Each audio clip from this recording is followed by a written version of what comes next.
आज का डिक्टेशन 100 शब्द प्रति मिनट रहेगा। डिक्टेशन स्टार्ट होगा 5 सेकंड बाद।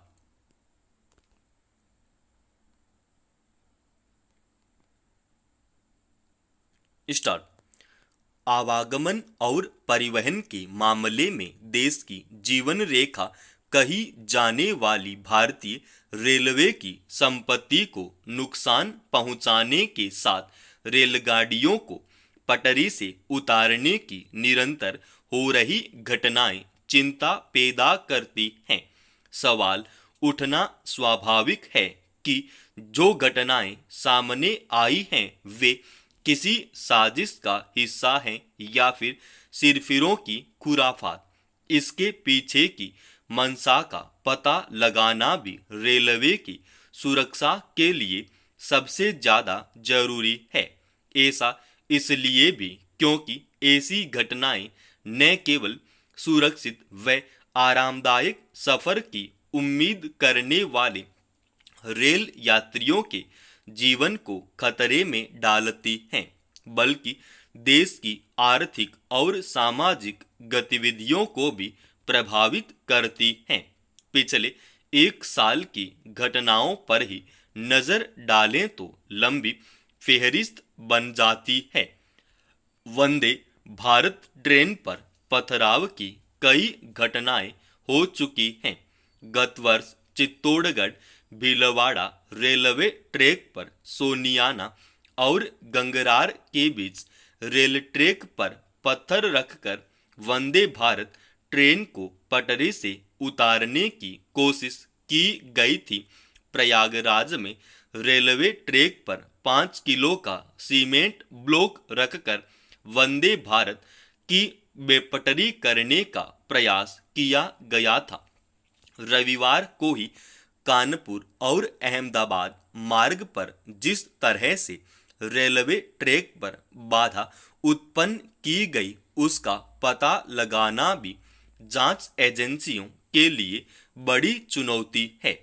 कानपुर के पास प्रयागराज से भिवानी जा रही कालिंदी एक्सप्रेस के ट्रैक पर तो रसोई गैस से भरा सिलेंडर रखा गया था।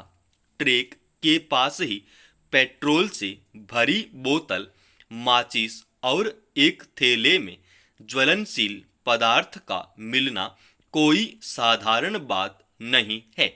इसी प्रकार अहमदाबाद मार्ग पर सराधना बांगड़ स्टेशन के बीच 2 जगहों पर ट्रैक पर सीमेंट के 70 किलो के 2 ब्लॉक मिलना भी सामान्य घटना नहीं कही जा सकती। यह तो शुक्र है कि लोको पायलट की सतर्कता से दोनों ही स्थानों पर कोई बड़ा हादसा नहीं हुआ। ऐसी घटनाओं ने बता दिया है कि रेलवे सुरक्षा प्रणाली को और अधिक सुदृढ़ करने की आवश्यकता है। रेलवे की सुरक्षा हमारे देश की आर्थिक और सामाजिक गतिविधियों की सुरक्षा से जुड़ी है। ट्रैक की सुरक्षा के लिए अत्याधुनिक तकनीकों, ड्रोन सर्विलांस, सीसीटीवी और आर्टिफिशियल इंटेलिजेंस आधारित निगरानी प्रणाली का उपयोग किया जा सकता है।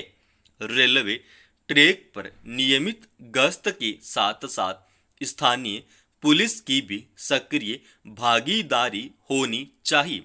रेलवे ट्रैक पर तोड़फोड़ करने वालों के खिलाफ सख्त कानूनी कार्रवाई की जानी चाहिए। अपराधियों को आजीवन कारावास या कठोर जुर्माने की सजा का प्रावधान किया जा सकता है। तीसरे विश्व युद्ध के मुहाने पर खड़ी दुनिया के लिए भारतीय सुरक्षा सलाहकार अजीत डोभाल की रूस यात्रा को अंधेरे में उजाले की एक हल्की किरण के रूप में देखा जा सकता है। प्रधानमंत्री नरेंद्र मोदी के रूस एवं यूक्रेन दौरे के बाद डोभाल की रूस यात्रा को रूस यूक्रेन युद्ध समाप्ति की दिशा में पहला कदम माना जा रहा है। यह इसलिए भी क्योंकि दोनों देशों के बीच पिछले 927 दिनों से चल रहा युद्ध दुनिया के लिए बड़ी चिंता का कारण बना हुआ है। इस दौरान हजारों लोगों की मौत और तबाही का मंजर किसी भी सभ्य समाज के मुंह पर एक करारे तमाचे से कम नहीं है, परंतु युद्ध की इस विभीषिका को रोकने के गंभीर उपाय होते नजर नहीं आए। संयुक्त राष्ट्र जैसी अंतरराष्ट्रीय संस्था ने भी इस दिशा में कोई ठोस उपाय किए हों, ऐसा कहीं नजर नहीं आया। आज दुनिया दो खेमों में साफ बंटी हुई है, लिहाजा कौन किसको समझाए। अमेरिका, रूस और चीन से लेकर ब्रिटेन, फ्रांस और जर्मनी सबके अपने अपने स्वार्थ। ऐसे में भारत की यह पहल स्वागत योग्य है। मोदी ने पिछले दिनों रूस और यूक्रेन के आला नेताओं से मुलाकात की तो भारत के शांति मिशन की बात सामने आई। अमेरिका समेत तमाम देशों का मानना है कि विश्व में भारत की बात गंभीरता से सुनी जाती है। यूक्रेन में युद्ध के दौरान जब भारतीय छात्रों को वापस लाना था तो मोदी की पहल पर रूस ने एक निश्चित समय के लिए हमले बंद कर दिए थे। हाल ही संयुक्त राष्ट्र ने भी भारत के बढ़ते प्रभाव को सार्वजनिक रूप से स्वीकार किया है।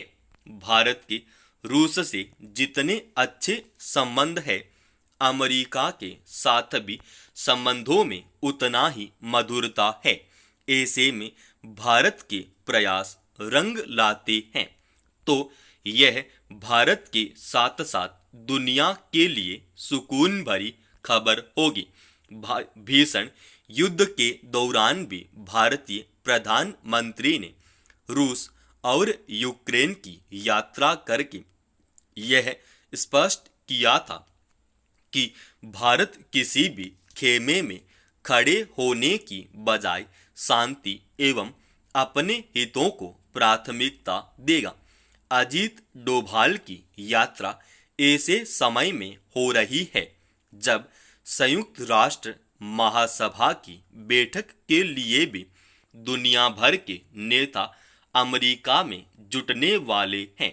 बात आगे बढ़ी तो उम्मीद की जानी चाहिए कि रूस यूक्रेन युद्ध खात्मे की शुरुआत की जाएगी। यह रूस और यूक्रेन की जनता के साथ साथ मानवता के लिए भी एक खुशखबरी होगी तथा इसका श्रेय भी भारत को अवश्य ही मिलेगा। यह यूक्रेन युद्ध के माहौल के बीच यदि शांति की खबर बाहर आती है तो पिछले 11 महीनों से इजराइल और फिलिस्तीन के बीच चल रहे युद्ध की समाप्ति के प्रयासों को भी अवश्य ही बल मिलेगा। समाप्त। दोस्तों, रोजाना ऐसे सबसे पहले डिक्टेशन लिखने के लिए एक बार इस चैनल को आप अभी सब्सक्राइब कीजिए।